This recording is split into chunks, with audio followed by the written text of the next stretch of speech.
जय हिंद दोस्तों।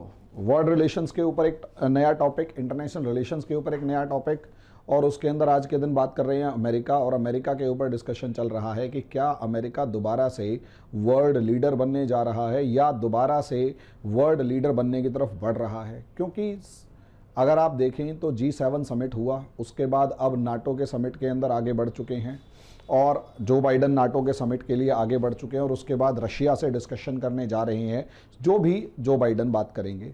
अब ऐसे सिचुएशन के अंदर यूक्रेन के मामले को भी हम डिस्कशन करेंगे कि अमेरिका और रशिया के बीच में किस तरीके की जो तनातनी है, भले ही ये बात कर रहे हो लेकिन। तो ऐसी सिचुएशन में अभी यहाँ एक नारा दिया गया जो बाइडन के द्वारा, और नारा था अमेरिका इज़ बैक। जब ये सिचुएशन दी गई कि अमेरिका इज़ बैक, तो सवाल यहीं से शुरू हो जाता है कि अमेरिका इज़ बैक, ठीक है मान लेते हैं, लेकिन कैसे, किस बिहाफ पर या किस ग्राउंड्स, किन ग्राउंड्स पर। लेकिन उससे पहले हम आपको मैं आपको एक छोटी सी इन्फॉर्मेशन ये देना चाहता हूँ दोस्तों कि कोरोना पीरियड के अंदर हमारा एक NCERT का बैच हमने लॉन्च किया है, और इस NCERT के बैच के अंदर NCERT कंसेप्टर बैच है, और इस NCERT कंसेप्टर बैच के अंदर आप घर बैठे ऑनलाइन अपनी प्रिपरेशन कंटिन्यू कर सकते हैं। इससे आप UPSC, IAS, PCS का कोई भी एग्ज़ाम हुआ उसका PT और मेंस के बेसिक्स, PT तो पूरी प्रिपरेशन हो जाएगी और मेंस के बेसिक की अच्छे तरीके से तैयारी हो जाएगी। जितना जल्दी हो सके एनरोल करें, क्योंकि इसकी फ़ीस भी बहुत ज़्यादा नहीं है। 500 रुपीज़ पर मंथ के हिसाब से हमने इसकी फ़ीस रखी है। 500 रुपीज़ पर मंथ के हिसाब से फ़ीस रखी, जो काफ़ी ज़्यादा कम है। सबकी पॉकेट इसे अलाउ करेगी जो भी पढ़ना चाहता है। तो कोई बच्चा पीछे ना छूट जाए। लाखों रुपए फ़ीस देने की कोई ज़रूरत नहीं है, थोड़े से अमाउंट में आप पूरी तैयारी कर सकते हैं। तो दोस्तों जल्दी से जल्दी एनरोल कीजिए और काम आगे बढ़िए, ठीक है। नीचे दिए हुए लिंक को भी दबा देंगे तो भी काम चल जाएगा। हम हमारे जो काउंसलर्स हैं वो अपने आप आपसे बात कर लेंगे। अब असलियत में अमेरिका पे आते हैं। तो अमेरिका जो है वो इस टाइम पर स्लोगन दिया है जो बाइडन ने, अमेरिका इज़ बैक। तो सवाल ये है कि जब ये बात कर रहे हैं अमेरिका इज़ बैक, तो गया कहाँ था। असलियत में ये एक ट्रंप के टेन्योर को बताने की कोशिश कर रहे हैं कि असलियत में ट्रंप ने कितना ज़्यादा बुरा सिचुएशन क्रिएट की थी। और दूसरी तरफ अगर अमेरिका इज़ बैक का नारा लगाएं तो America reclaiming its position in the world, दुनिया के अंदर जो उसकी पोजीशन थी उसको रिक्लेम कर रहा है, और चाइना को काउंटर करने के लिए एक जोश दिखाने की कोशिश कर रहा है, और ये दुनिया को बताने की कोशिश कर रहा है कि देखो मैं काफ़ी ज़्यादा ताकतवर हूँ और चाइना को इस दुनिया से बचाने का काम मेरा ही है।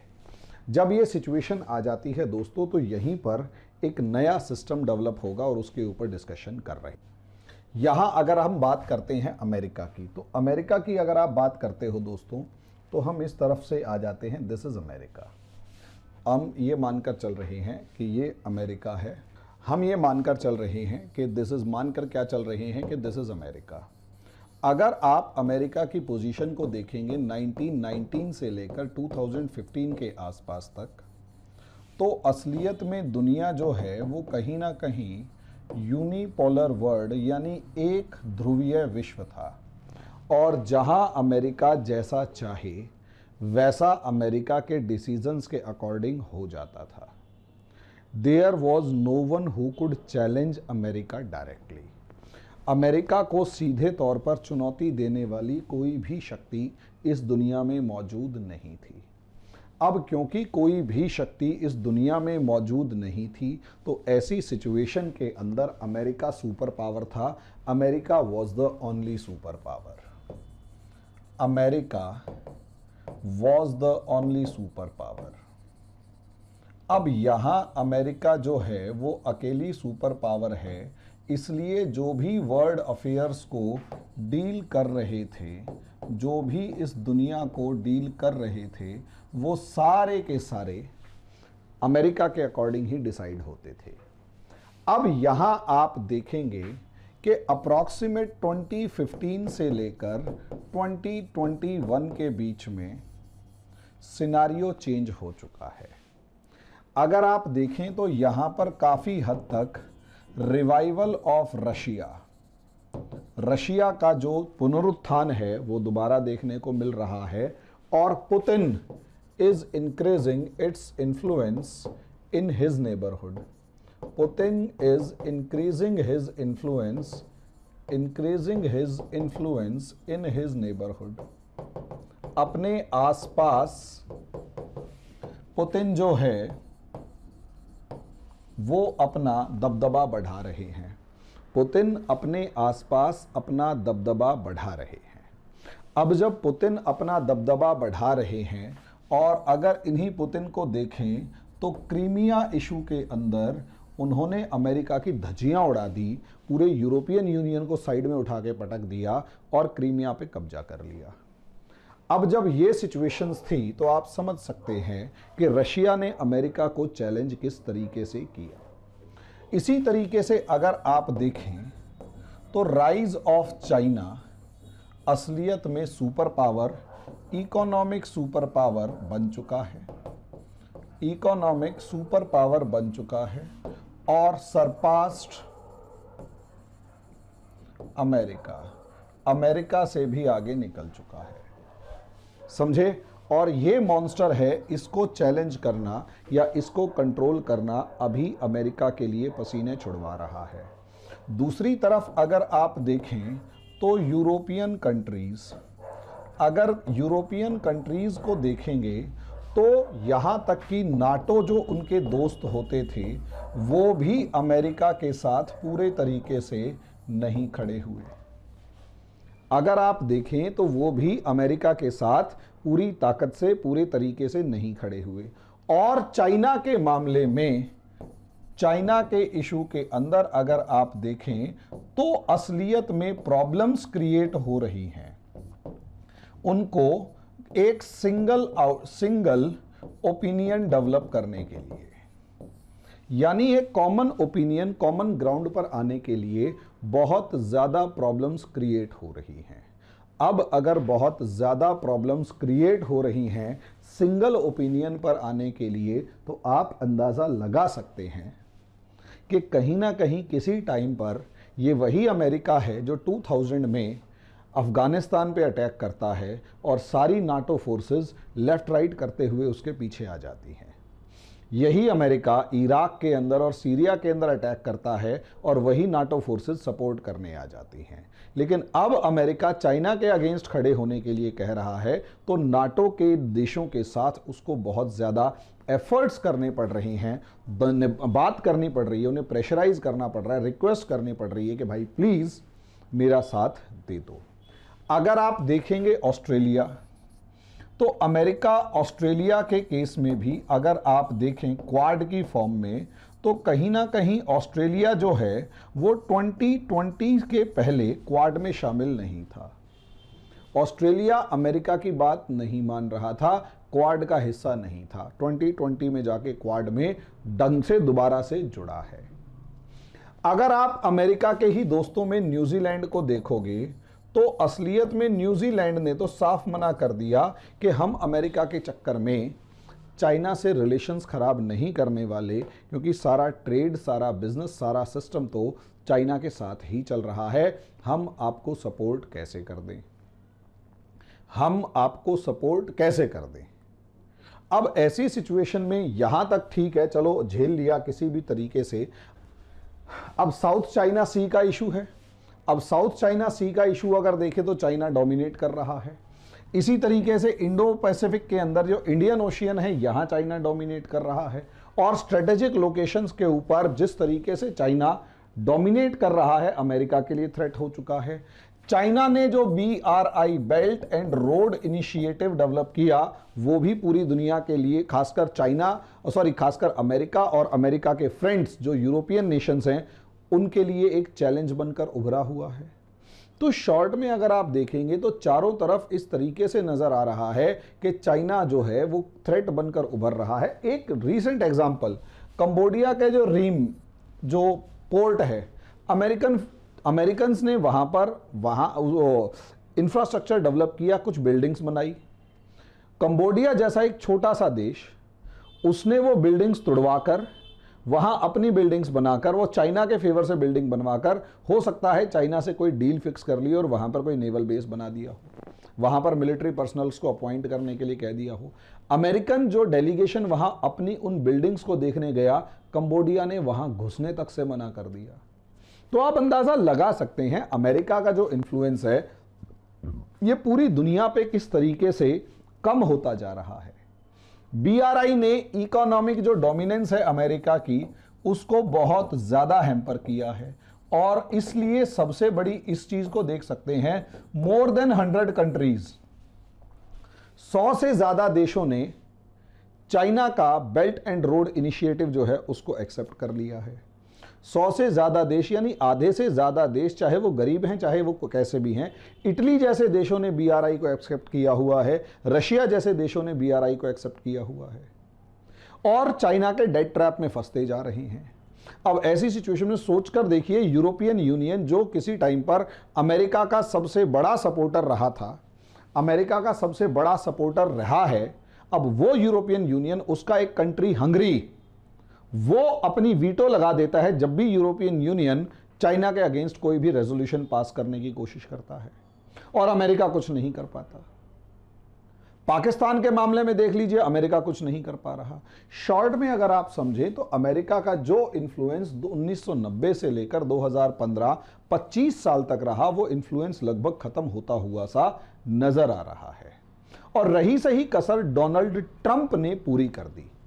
अगर आप देखेंगे तो दुनिया के मैक्सिमम रीजन्स के अंदर, दुनिया के मैक्सिमम डिस्प्यूटेड रीजन्स में अमेरिका एक चौधरी की तरह खड़ा होता था, अमेरिका एक डिसीजन मेकर की तरह खड़ा होता था, उसकी जो बात होती थी उसमें वजन होता था। समझे, सबसे ज्यादा बड़ा मामला जैसे इजराइल का, जेरूशलम का, यहां अमेरिका का एक बैलेंस्ड स्टैंड होता था। ट्रंप ने उस बैलेंस्ड स्टैंड को बिल्कुल खत्म कर दिया। वहीं अगर आप देखेंगे तो यहां पर जो कंट्रीज हैं, रोमानिया वगैरह, इन सबके अंदर जो डिस्प्यूट्स थे, वहां पर से अमेरिका ने अपने आप को पीछे खींच लिया। ईरान के मामले में ईरान को अपने साथ लाने की कोशिश करने की जगह ट्रंप के टाइम पे ईरान को खुल के दुश्मन बना दिया, और ईरान से जो दुश्मनी मिली वो आज के दिन अमेरिका भुगत रहा है, और वहां एक स्पेस प्रोवाइड कर दिया चाइना को। सेंट्रल एशियन कंट्रीज जो किसी टाइम पर उज्बेकिस्तान वगैरह अमेरिका के फ्रेंड्स होते थे, वहां से अमेरिका का इन्फ्लुएंस बन गए थे, वहां से अमेरिका का इन्फ्लुएंस जाता रहा। तो अफगानिस्तान से अमेरिका विड्रॉ कर रहा है, इसमें कोई शक की बात नहीं है। गल्फ ऑफ पर्शियन गल्फ के अंदर यहां चाइना बंदर कुश नाम का जो पोर्ट है उसे डेवलप करने की कोशिश कर रहा है, और जो आइलैंड है वहां मिल चुका है। इसका मतलब क्या कि यहां पर्शियन गल्फ तक चाइना पहुंच चुका है। यानी ओवरऑल देखा जाए तो अमेरिका का जो एक इन्फ्लुएंस है वो काफी हद तक खत्म हो रहा है। G7 कंट्रीज से लेकर G20 कंट्रीज से लेकर नाटो कंट्रीज से लेकर हर कोई अब अमेरिका का उस तरीके से आंख बंद करके सपोर्टर नहीं है, या आंख बंद करके अमेरिका के पीछे लेफ्ट राइट नहीं कर रहा, जो किसी टाइम पर कर सकते थे या करते थे। इसीलिए अब अमेरिका एक नए टाइप का जोश दिलाने के लिए स्लोगन दे रहा है, अमेरिका इज बैक। रीजन जो अभी तक पहले था उसके पीछे का वो सबसे बड़ा रीजन था अमेरिका की इकोनॉमिक प्रॉब्लम्स। अमेरिका का डेट बढ़ता जा रहा था, कर्ज बढ़ता जा रहा था, खर्च कम करने की बात की जा रही थी, और खर्च कम करने की अगर बात की जा रही थी, इससे अंदाजा लगाइए कि अमेरिका की नेवल फोर्स आज के दिन चाइना से छोटी है। टेक्नोलॉजी भले ही ज्यादा हो, लेकिन नेवल फोर्स चाइना से छोटी है। अमेरिका की नेवी चाइना से छोटी है, इतना समझ लीजिए। अमेरिका की जो एयर फोर्स है स्ट्रांग है, लेकिन स्पेस में चाइना बढ़त बनाने की कोशिश कर रहा है। 5G टेक्नोलॉजी में चाइना अमेरिका से कहीं आगे निकल चुका है, बाजी मार चुका है। तो शॉर्ट में अगर आप देखेंगे तो स्पेस में, टेक्नोलॉजी में, नेवल बेस में, मिसाइल टेक्नोलॉजी में, कई मामलों में चाइना जो है वो डोमिनेट करता हुआ, साइबर आर्मी में चाइना डोमिनेट करता हुआ नजर आ रहा है। और अगर चाइना डोमिनेट करता हुआ नजर आ रहा है और इस तरीके से नजर आ रहा है, तो अमेरिका की हालत खराब हो चुकी है। यहां अमेरिका अब क्लियर वर्ड्स में कह रहा है कि अमेरिका इज बैक। यह असलियत में स्लोगन है इस चीज के लिए कि now America would counter China, America would counter China, और किसी तरीके से जो उसकी पोजीशन, वर्ल्ड लीडर की जो पोजीशन थी वो हिल गई थी, अब अमेरिका उसे दोबारा से क्लेम कर रहा है। इसमें अगर यहां इकोनॉमिक पॉलिसी को देखते हो तो इस इकोनॉमिक पॉलिसी के अंदर G7 कंट्रीज को अगर आप देखते हो, इस इकोनॉमिक पॉलिसी में जो G7 कंट्रीज का अभी सेशन हुआ है, मीटिंग हुई है, उसमें B3W build back better world का नारा दिया और $40 ट्रिलियन का एक पैकेज डिक्लेयर किया कि हम इतना पैसा मार्केट से उठाकर डालेंगे। हालांकि इसके ऊपर मैंने खुद ही वीडियो बनाया है और मैं इस पे भरोसा नहीं करता, लेकिन कोशिश, भाई प्रूव कर देंगे तो भरोसा कर लेंगे, क्योंकि पैसा बहुत ज्यादा है, उसकी खुद की इतनी बड़ी इकोनॉमी नहीं है जितना उसे होना चाहिए था। अब ऐसी सिचुएशन में प्रूव कर देंगे तो बढ़िया है। अब ऐसी सिचुएशन में अगर आप देखें तो अमेरिका के ऊपर सवालिया निशान तो है, लेकिन प्रूव करेगा तो ना। फिर भी अमेरिका ने कोशिश की चाइना को काउंटर करने की, उसका 50% भी कर देगा तो BRI के टोटल प्रोजेक्ट से 5 गुना ज्यादा है। $20 ट्रिलियन भी BRI के टोटल प्रोजेक्ट से 5 गुना ज्यादा है, और इतना पैसा इन्फ्यूज अगर इकोनॉमी के, वर्ल्ड इकोनॉमी में कर देगा तो वर्ल्ड इकोनॉमी छलांगे मारते हुए आगे बढ़ेगी और पूरी दुनिया पे दोबारा से अमेरिका का दबदबा स्टैब्लिश हो सकता है अगर ऐसा हो जाएगा तो। लेकिन उसके बाद अगर आप देखेंगे तो मिलिटरीली जिस तरीके से अमेरिका आज के दिन खुलकर ताइवान और जापान इशू के अंदर, ताइवान, जापान और साउथ चाइना सी इशू के अंदर खुलकर चाइना को काउंटर कर रहा है, तिब्बत के मामले में खुलकर चाइना को काउंटर कर रहा है, और एक तरीके से चाइना की जो वन चाइना पॉलिसी थी उसको ठेंगा दिखा चुका है कि वन चाइना पॉलिसी नाम की कोई चीज नहीं है। तो मिलिटरीली अपने आप को आगे बढ़ाने की पूरी कोशिश है, रियलिटी है। टेक्नोलॉजी के मामले में अगर आप देखें तो टेक्नोलॉजी के मामले में भी आपको काफी सारी चीजें समझ में आएंगी, और ताइवान का जो गेम है, game of Taiwan, game of Taiwan, समझे, ये जो है ये असलियत में टेक्नोलॉजी का मामला ज्यादा है, समझे।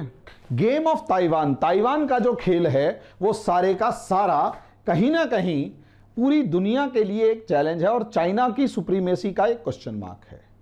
इसीलिए अगर आप देखेंगे और जिस तरीके से रीयूनियन ऑफ अलायंसेस, इनमें अगर आप देखेंगे तो G7 कंट्रीज के साथ जिस तरीके से बिहेवियर किया, बहुत अच्छे वाला। जर्मनी और अमेरिका के रिलेशंस जो हैं वो जर्मनी और अमेरिका के रिलेशंस ट्रंप के टाइम पर सबसे ज्यादा निचले स्तर पर थे। अब उसी जर्मनी के साथ दोबारा से रिलेशंस एस्टेब्लिश करने की बात की जा रही है, और जब दोबारा से रिलेशंस, और एंजेला मार्केल को 15 जुलाई को मतलब इनवाइट किया है कि आप अमेरिका आइए और विजिट कीजिए। तो यहां पर अगर आप देखेंगे तो रीयूनियन ऑफ अलायंस करने के साथ साथ कहीं ना कहीं नाटो से कभी मिल रहे हैं, कभी रशिया से बात कर रहे हैं, और सबसे बड़ी बात रशिया के अगेंस्ट यूक्रेन को जिस तरीके से आर्म्स एंड एम्यूनिशन पहुंचाए हैं और जिस तरीके से ईरान के अंदर भी अपनी पोजीशन को स्ट्रांगली रखा है न्यूक्लियर डील के मामले में, तो आप अंदाजा लगा सकते हैं अमेरिका दोबारा से उन्हीं कामों को डिक्लेयर कर रहा है। अमेरिका दोबारा से वही काम कर रहा है जो किसी टाइम पर 2015 से पहले अमेरिका करता था। तो यहां रिवाइवल ऑफ अमेरिका या अमेरिका इज बैक का जो नारा है वो काफी हद तक एक एफर्ट, अच्छा एफर्ट नजर आ रहा है, एक अच्छा एफर्ट नजर आ रहा है। तो बाकी इसके ऊपर तो देखो, असलियत में फैक्ट्स इकट्ठे करके कुछ भी नहीं है, एनालिसिस जरूरी होता है। फैक्ट्स इकट्ठे करके क्या कर लोगे, जितने मर्जी फैक्ट्स इकट्ठे कर लो, जितना करोगे उतना अच्छा है, अंबार लगा लो, कुछ नहीं होने वाला। एनालिसिस जरूरी है इस तरीके का कि अमेरिका इज बैक, इस नारे में क्या छिपा हुआ है, मैंने आपको बताया है। आगे जैसे भी होगा उसके ऊपर डिस्कशन होगी। अभी के लिए दोस्तों इतना ही, धन्यवाद।